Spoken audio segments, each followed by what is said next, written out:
ಮಳೆಗಾಲ ಆರಂಭವಾಗ್ತಾ ಇದ್ದಂತೆ ಮಂಗಳೂರು ನಗರದಲ್ಲಿ ಹಲವಾರು ಸಮಸ್ಯೆಗಳು ಹುಟ್ಟಿಕೊಳ್ಳುತ್ತವೆ. ಮಂಗಳೂರು ನಗರದ ಕೂಳೂರಿನಲ್ಲಿ ಈಗ ನಿತ್ಯ ಟ್ರಾಫಿಕ್ ಜಾಮ್ನ ಕಿರಿಕಿರಿ ಶುರುವಾಗಿದೆ. ಅದರ ಜೊತೆಗೆ ರಸ್ತೆಯ ಅವೈಜ್ಞಾನಿಕ ಕಾಮಗಾರಿಯಿಂದಾಗಿ ರಸ್ತೆಯ ಮಧ್ಯದಲ್ಲೇ ಬೃಹತ್ತಾಕಾರದ ಹೊಂಡ ಬಿದ್ದು ವಾಹನ ಸವಾರರು ಪರದಾಡಬೇಕಾದಂತಹ ಪರಿಸ್ಥಿತಿ ಕೂಡ ಎದುರಾಗ್ತಾ ಇದೆ.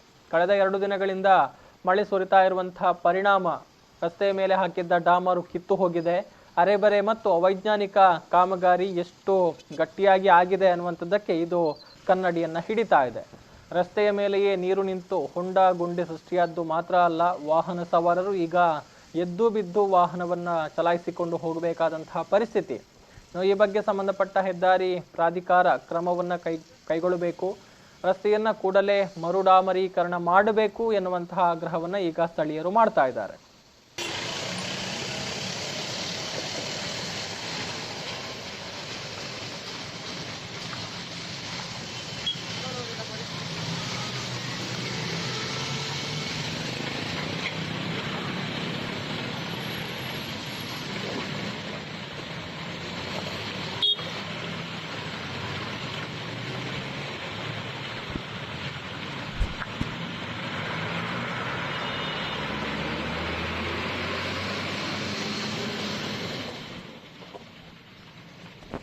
Hold it.